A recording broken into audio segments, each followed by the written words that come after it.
The technocratic elite consistently create new methods and schemes to control the masses, and one of those strategies is the bail-in. So today we will discuss what a bail-in is, and I'll use easy explanations and diagrams. You came here for the truth, so let me unveil that for you. I'm going to move into the diagrams first, so we'll get into these, and this is just a little cartoon type illustration, and these type of diagrams are from my book. So let's go into this here. You take your money that you made from your job, let's say, and you deposit it into the bank, and you assume at this point that your money is safe, it's in good hands in the bank, and anytime you want to take your money out, that you can do so. But of course, that's not the case, because they steal your money, and we know this because they use fractional reserve banking. The reserve ratio, how much they actually have to keep in the bank, can sometimes be as low as 3%. And this is obviously going to show you that if everyone wanted to pull out their money, they simply wouldn't have it. So what are they doing with that money? In fact, they're gambling. And this is very, very real, because we see that sometimes when they gamble, they take losses. So we're going to move on to the next diagram here that shows you just that. Occasionally they're left with only a little bit in their vaults, and what happens is that they call an emergency. They begin yelling and screaming to the government, please save us, please help us, because your citizens are going to be in trouble, so you have to help us out. Now, the one strategy that they have been implementing globally now, and I'll get into that in a moment, is called the bail-in. And I'm illustrating that with this pie chart. And essentially, they take a piece of the pie for themselves. And where does it go? Well, the diagram shows you it's going back into the bank, but of course, it's not going back into your account. It is going back into their gambling schemes so that they can repeat the cycle yet again. It's a way for them to confiscate wealth from the individuals. And where does that leave you? In poverty. And that is simply what I wanted to show with these diagrams here. This is a very, very realistic look using cartoons to actually depict how this works. So let's break this down, show you real life examples of how this is going on today. The obvious one is Cyprus. For those of you who don't know, the Bank of Cyprus executes a depositor bail-in. This is out of the Telegraph. Savers in the Bank of Cyprus took a hit on Sunday as 37.5% of their uninsured deposits were converted to equity. And they were yelling and screaming on the streets, but of course that did nothing. So what exactly happened here? Well, the banks ran into some trouble. Now, regardless of what that is, that trouble, they essentially felt that we would steal money from the individuals in their uninsured deposits, and they're just going to put that back into their banks for recapitalization. Now, this is one real example that took place in this just recently in 2013, in fact. And here we are having to understand the fact that this is being implemented globally. But if you talk about it, they suggest that this isn't real. This isn't going to happen.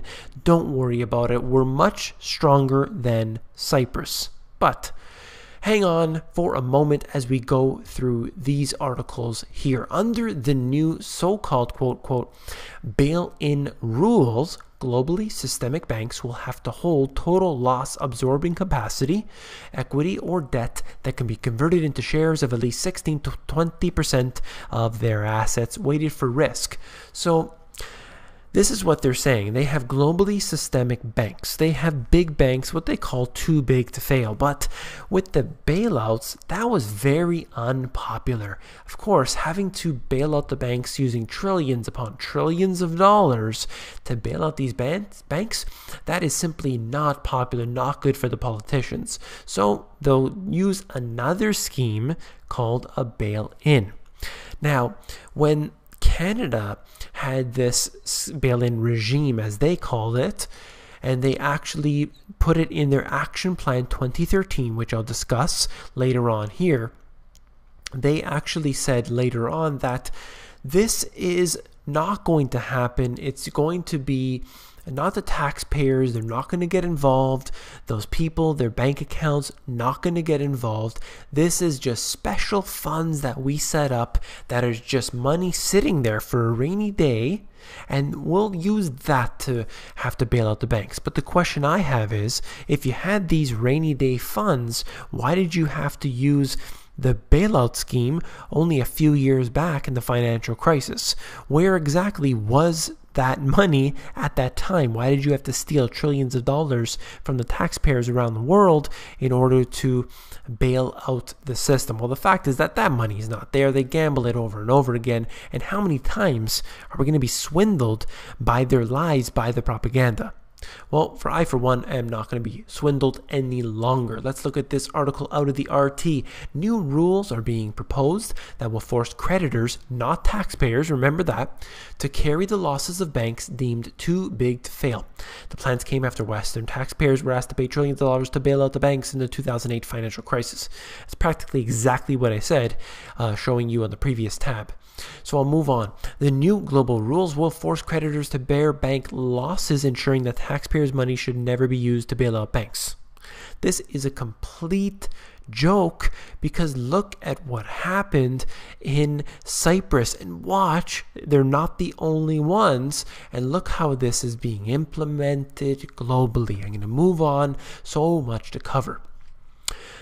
Right here, Brisbane G20 Summit back in 2014, they all gathered together and all implemented the bail-in rules. They said, look, we all have to steal money from the people. It can't be just one country. Let's all do it. Let's all make this part of our new system of theft, ending too big to fail.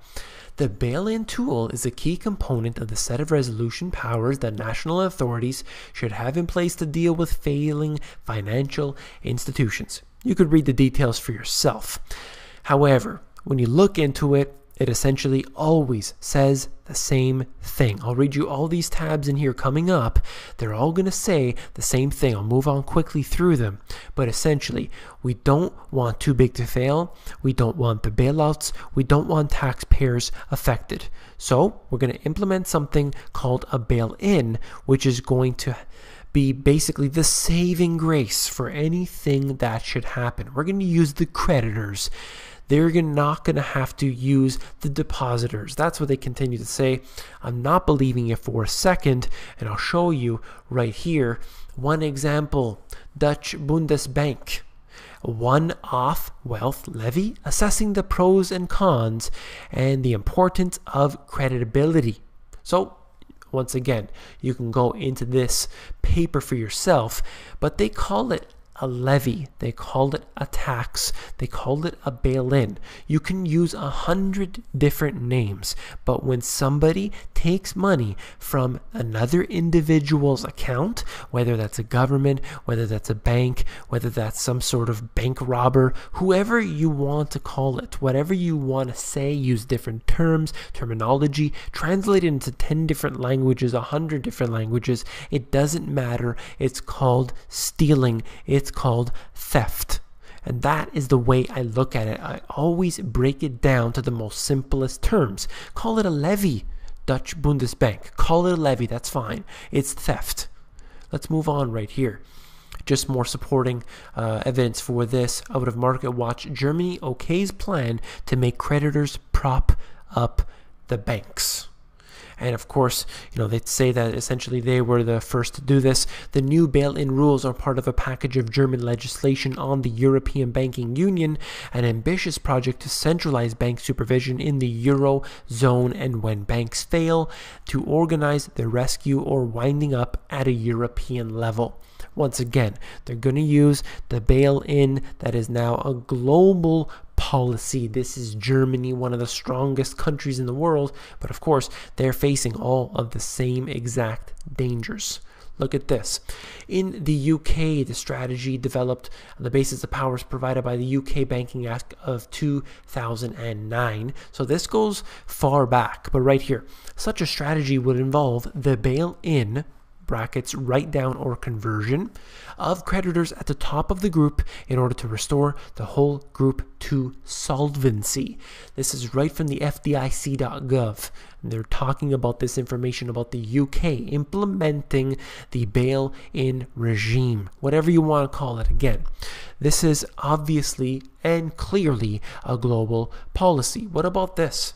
The Action Plan 2013 from Canada, they said the banks are strong. We will not have an issue. But what happened only a few years ago during the financial crisis when Bloomberg got the information that said that Canadian banks received bailouts from the Federal Reserve? How do you explain that? I thought they said that that Canadian banks never received a bailout. Oops, the information was leaked. And look at this. The government proposes to implement a, quote, bail-in regime for systemically important banks. This regime will be designed to ensure that in the, of course, unlikely event that a systemically important bank depletes its capital, the bank can be recapitalized and returned to viability through the very rapid conversion of certain banks' liabilities to regulatory capital. Once again, call it what you want. It's called theft. They say that they, in fact, had these special funds set up. Don't worry. It's not the depositors that are going to be affected. It's these special funds that we have set up. Call it what you want. It's not true. Let's move on right here. Out of Bloomberg, Austria implemented the EU resolution rules with a law that made a bail-in option available this year ahead of the bloc-wide deadline. Only Germany and the UK did the same, and I was covering those a moment ago. So what they're talking about here is Austria having a bank failure. So I'll move on to the next article, which is connected into that. In a nutshell, the Austrian government has had enough of the funding, the bank losses, and announced plans to bail in external creditors to the tune of 7.6 billion instead.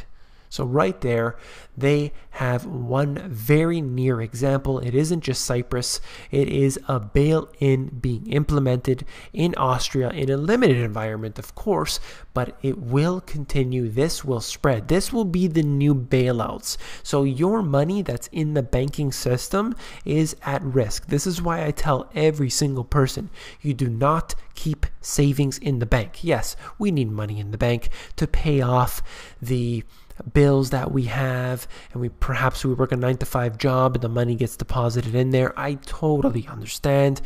You need this account. Well, you do not need to keep savings in the banking system. You do not have to do that. You need to invest in real assets. I cover this in other videos. I cover this on the Insiders as well. So I won't cover that here, but essentially I would just tell you that your money in the banking system is at risk. I'm consistently asked about the credit unions. Are they safer than the banks? And I'm going to do a whole video on this, but just to give you a little tidbit of information right now, just to say that, yes, in a way they could be seen as being safer. They do not have all the derivatives and all this other exposure on top of it. But you are still banking with the same currency, and the currency itself is flawed. It's going to come down. It's going to all collapse. All the dominoes will fall, and your money will be at risk still. So that's all I'll say for this video right here. Now, of course, if you found the video informative, please give me a thumbs up. This is part of a whole series of videos that I'm doing to educate the masses. I hope that you appreciate this. Now, the reason I'm doing these type of videos is, of course, you guys, you may know all of this information. You may have seen it. I've covered a bunch of this on the channel before. But many people aren't awake to this type of information. So what I'm doing is building a whole course for free for the people to learn from. So you can say, look, you're trying to explain to your friend, for example, or your family member about bail-ins and why your money isn't safe in the bank. Well, if you can convince them yourself, you could say, look, just watch this video. It has some cartoon diagrams that you can watch and it'll explain it for you. And that's it. And you leave it there. You send them the link and that's about it. And perhaps they'll watch the whole playlist, and there will be perhaps 10 or 20 videos by that time. And suddenly they're starting to ask questions. Wait a minute, what's going on with this banking system? I don't really trust it. So then they start watching the other videos, and then that connects them into other people's videos. And then perhaps they'll start reading some books about it. And then they can really get their finances in order, get their family prepared. But a lot of people aren't willing to get into the deep intel right away. So these type of videos are extremely important, and many people out there in the alternative news, and definitely not in the education system at all, are not going to get into it. So that leaves me to fill in the void. So I once again hope that you appreciate this information. Please give me a thumbs up. It truly helps me out a lot. Now, of course, if you want the latest and greatest intel, you need to be an insider. The Insiders is where I give out all my best intel for free, and that is available at themoneygps.com. You just scroll down to the bottom, fill in your email address, and you get occasional emails from me with good, short, concise info.